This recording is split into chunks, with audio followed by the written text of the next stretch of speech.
Yo, yo, it's your boy, the Token Otaku, coming at you with another manga review. If you enjoy the video, please subscribe and leave your boy a like and a comment down below. And without further ado, let's get into it. Chapter 339 of Eleceed begins with Jiwoo and Inhyuk scoping out the party, as Inhyuk mentions that the attendees of the Bryant family event have come from a few different places.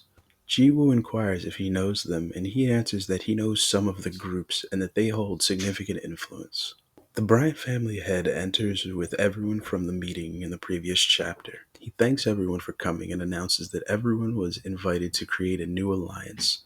He explains that the World Awaken Alliance is in a situation where mutual trust isn't possible anymore, and that the balance of the world has been disrupted, and that they can't predict what will happen. So the Bryan family is looking to join forces with like-minded organizations to prepare, and that they have some world rankers who have expressed their intentions to join the alliance. He then introduces the world rankers. The two men are Curious and Kurosawa, both within the top 100, and the woman Eska has ranked in the top 50. And he bids his guests to give them a warm welcome as his speech ends. The crowd applauds, and Inhyuk surmises that based on their reactions, the guests already knew of the plan to form an alliance. Jiwoo asks if Shinwo was aware, and he answers that he had a feeling but didn't expect an official alliance formation.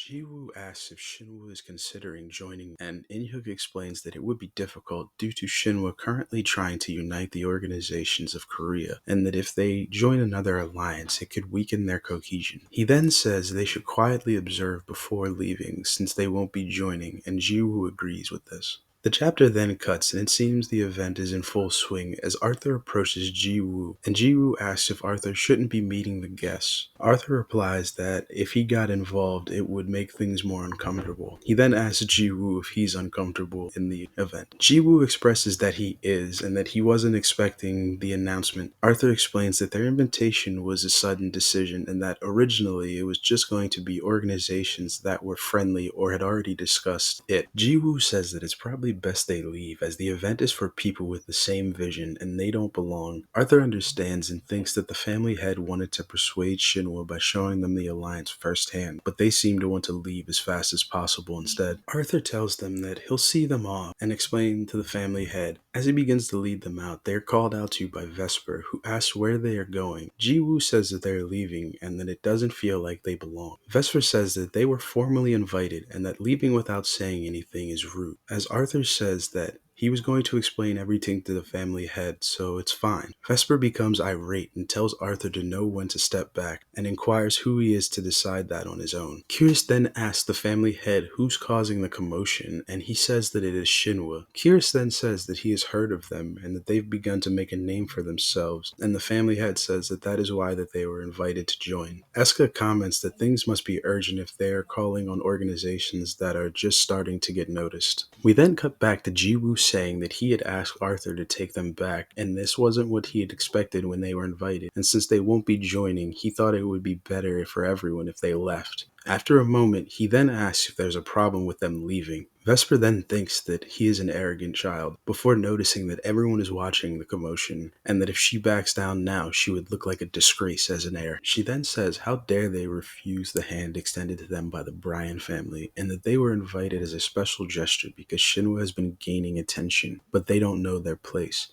She then asks how exactly they plan to leave, as someone from the crowd then yells out, asking what Vesper thinks she's doing. We then see that it is Baltor. One of the guests then asks if he is going to join the alliance, and Baltor says that he came because he was asked to, but if this is how things are going to be, he's out. The family head then asks what he means, and Baltor says how can he work with lunatics who are trying to threaten Caden's disciple. The entire party is in shock as they realize Jiwoo is Caden's disciple, and the chapter ends with a shot of Jiwoo. And with the end of the chapter, I can get into my thoughts, and oh boy, this chapter was spicy! We got a lot going on here. For one, I was actually wrong. I was definitely expecting to see some of the organizations that we had met, like some of the world ranker organizations, like maybe the Bryant family had had a favorable relation with one of the other groups that were united in that alliance, but it seems like that's not the case here. Although they do mention that there are other organizations there, we don't get any names or any people from them, so it's, I guess,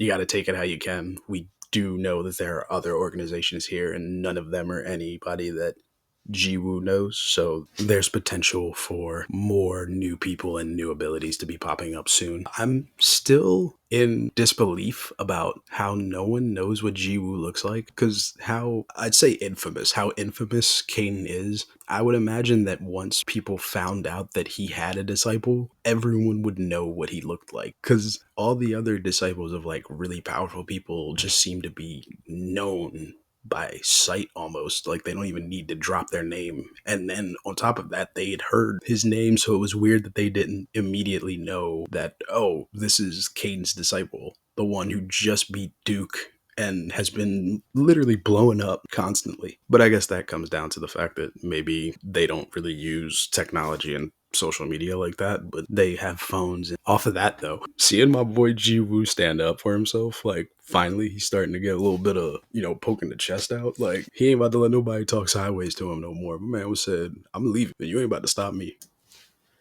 It was also fun to watch the way how like the paradigm flip that happens at the end of the chapter where the Bryan family's like, oh, we got to flex on this small organization and show them who's boss and how they're underneath of us, only to then find out that, like, for one, Jiwoo isn't even actually a member of Shinwa. He's just standing in for the CEO for real. Like, nobody ever confirmed whether or not he actually was a part of that group. It's actually Inhyuk who's really kind of there as the Shinwa. Like, I figure the person who has the authority over what Shinwa is probably going to do later on. Whereas Jiwoo's kind of more or less went there to see Arthur. Like, if he didn't have the chance to see Arthur, he probably wouldn't have filled in for Ji Young. So yeah, to watch how everyone thought that, they were about to be flexing and like put this person down, to only find out now we're in a dangerous position and he's actually really strong. Because based on what was said in the last chapter, Arthur being the heir candidate before he lost all his strength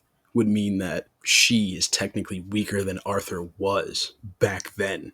And Arthur had just acknowledged Jiwoo as being stronger than when they first met. So it's like, in theory, he's probably already stronger than her. Guessing we're probably going to find out soon about that. I wonder how everyone's going to react to finding out that he's Caden's disciple, because it tends to go like one of two ways. Either somebody wants to fight because they find out he's his disciple, or they're like just kind of in awe because he is Caden's first disciple and he's notorious for never wanting to take one. Also glad we did get introduced to more world rankers, although we didn't get a whole lot of explanation about them or what they can do or what their powers are going to be. It's cool to see them. Hopefully, since they've been named, they're going to pop up more in the story, and maybe we'll eventually get to see what their force control abilities are. Oh, it was good to see Bator again, getting some reoccurring characters in this story.